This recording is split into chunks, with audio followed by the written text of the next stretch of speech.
لفظ حکمتیں ابر علم آگہی سے برستی بارشیں شرع کے امور سے دین کے شعور سے۔ رشتوں کو جوڑنا دین کا ایسا بنیادی مسئلہ ہے، ایمانیات کا ایسا بنیادی مسئلہ ہے کہ رب کریم نے اور اللہ کے پیغمبر رؤوف الرحیم علیہ الصلوات والتسلیمات فداہ ابی و امی، ان پہ میرے ماں باپ قربان ہو جائیں، بار بار اپنی امت کو اس کی تاکید کرتے رہے، رشتوں کو جوڑنے کی تلقین کرتے رہے اور رشتوں کو توڑنے کی ایسی ایسی وعیدیں کہ انسان حیران اور ششدر رہ جاتا ہے۔ کفر اور شرک کے بعد، بدعت اور رب کی نافرمانیوں کے بعد، اگر اس کرۂ ارضی کے اوپر، آسمان کی چھت کے نیچے اور زمین کے فرش کے اوپر سب سے کوئی کبیرہ اور بڑا گناہ ہے تو وہ رشتوں کو توڑنا ہے۔ یہ اتنا بڑا گناہ ہے کہ اللہ رب العزت جو رشتوں کو توڑتا ہے اس کے کانوں کو بہرا کر دیتا ہے، اس کی آنکھوں کو اندھا کر دیتا ہے، اس کے دل کو پتھر کر دیتا ہے، پھر اس پہ اپنی لعنتیں نازل کرتا ہے۔ یہ میں نہیں کہتا، اللہ کا قرآن کہتا ہے فَهَلْ عَسَيْتُمْ إِن تَوَلَّيْتُمْ أَن تُفْسِدُوا فِي الْأَرْضِ وَتُقَطِّعُوا أَرْحَامَكُمْ،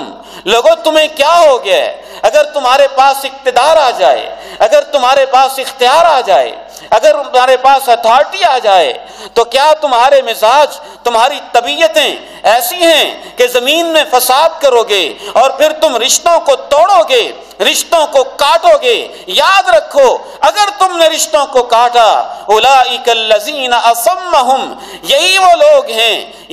لوگ ہیں لعنہم اللہ، کہ ان پہ اللہ کی لعنت بھی ہوگی، اصمہم، اللہ ان کو بہرا ایسا کر دے گا، نہ کسی کی چیخ سنیں گے، نہ کسی کی فریاد سنیں گے، نہ ماں کی آواز سنیں گے، نہ انسانیت کی پکار سنیں گے۔ وَأَمَا أَبْصَارُهُمْ، ان کے دل اتنے سخت لعنتوں کی پھٹکار کی وجہ سے ہو جائیں گے، ان کی آنکھوں کے سامنے لاشیں اٹھیں گی، میتیں اٹھیں گی، ان کے دل نرم نہیں ہوں گے، آنکھوں سے اندھے، کانوں سے بہرے اور دل کے پتھر اور اللہ کی لعنت کے مستحق ہو جائیں گے۔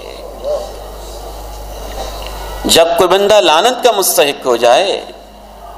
تو پھر اس کے گھر میں برکت کہاں سے آئے گی؟ چاہے وہ روزہ رکھتا رہے، وہ نماز پڑھتا رہے، وہ حج کرتا رہے، وہ عمرے کرتا رہے، وہ مساجد بناتا رہے، وہ ادارے بناتا رہے، وہ تسبیح پھیرتا رہے، وہ اذکار کرتا رہے، وہ سنت رسول اس عظیم سنت کو اپنے چہرے پہ سجاتا رہے، نیکیوں کے کام ہیں، مبارک ہوں آپ کو۔ لیکن اگر آپ ان نیکیوں کے کاموں کے ساتھ دل کے اتنے پتھر ہیں، نہ ماں پہ رحم ہے، نہ باپ پہ شفقت ہے، نہ بہنوں سے تعلق ہے، نہ بھائیوں سے رشتہ جڑا ہوا ہے، تو یاد رکھیے ایسے انسان پہ ایسی لعنتیں برستی ہیں۔ ہر جمعرات کو رب تعالیٰ کے ہاں اللہ کے پیغمبر نے ارشاد فرمایا نیکیاں پیش کی جاتی ہیں، سب کی نیکیاں قبول ہو جاتی ہیں الا قاطع رحم، جس نے رشتوں کو توڑا ہوتا ہے، رب کہتے ہیں اس کا میرے ساتھ کوئی رشتہ نہیں، اس کی نیکیاں واپس قبول نہیں کی جاتی ہیں۔ رشتوں کو توڑنا کبیرہ گناہ ہے،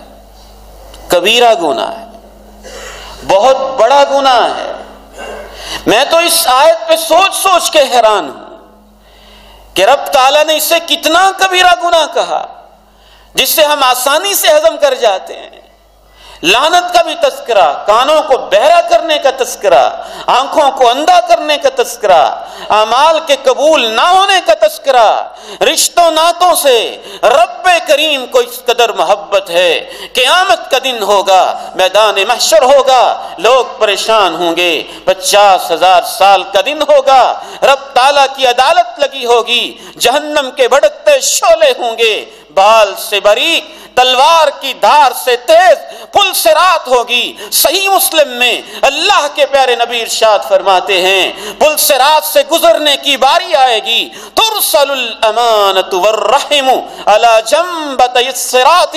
پل صراط کے دائیں اور بائیں دونوں کناروں پہ ایمانداری اور رشتہ داری کو اللہ کھڑا کر دیں گے۔ اس کی وضاحت میں امام نووی رحمہ اللہ لکھتے ہیں جو بھی نیچے ایسی جہنم ہے 70 سال تک بندہ گرتا جائے اس کی طے نہیں آتی ہے، اوپر بال سے باریک یہ پل بنی ہوئی ہے، اس پل کے اوپر رشتہ داری کھڑی ہوئی ہے۔ اللہ کے پیغمبر نے کہا، امام نووی نے وضاحت لکھی اس لیے کھڑی ہے کہ جس نے رشتے کو توڑا ہوگا اس کو اپنی آنکڑی، اپنے کنڈے اور اپنی اس طرح کی کسی چیز کے ریزے سے پکڑ کے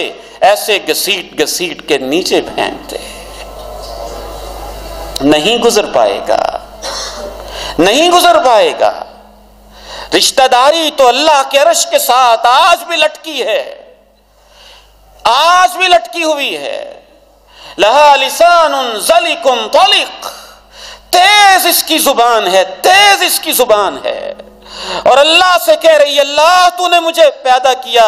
اپنے نام سے کاٹ کے میرا نام رکھا، تیری ان رحمتوں کا واسطہ ہے، جو مجھے توڑے گا اسے توڑ دینا، جو مجھے جوڑے گا اسے جوڑ لینا۔ پھر آپ نے 2 ٹوک کہہ دیا، لا يدخل الجنہ قاطع رحیم، رشتوں کو توڑنے والا جب پل صراط پہ روک لیا گیا، رشتہ داری نے اس کو روک لیا، گزرنے نہ دیا، یہ وہاں پہ کھڑی ہو گئی، تو نتیجہ کیا ہوگا؟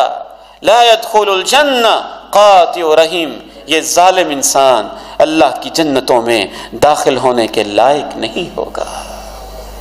نہیں پہنچ پائے گا، نہیں داخل ہو پائے گا۔ آپ اسے معمولی چیز سمجھتے ہیں، سال گزر گیا، نہ بھائی کی خیر خبر، نہ بہن کو ہیلو ہائے، سال گزر گئے، بیٹی سے رشتہ توڑے ہوئے، بیٹے سے رشتہ توڑے ہوئے، آج تو خون اتنے ٹھنڈے ہو گئے ہیں لوگ اسی پہ بس نہیں کرتے۔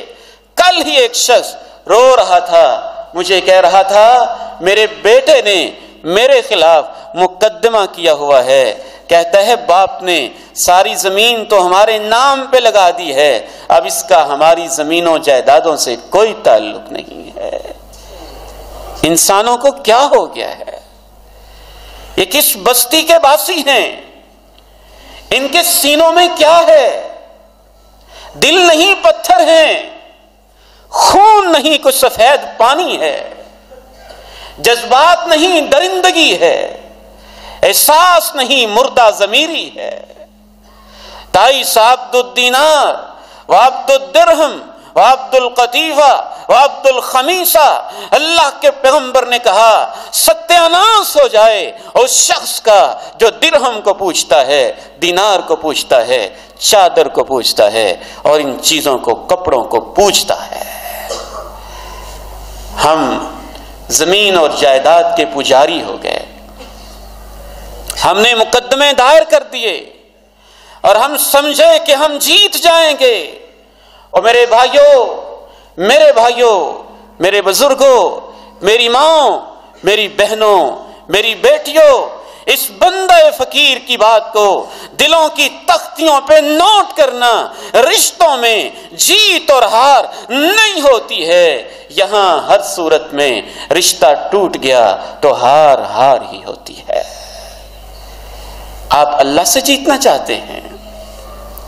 اللہ کے بنائے ہوئے رشتے کو آپ توڑنا چاہتے ہیں،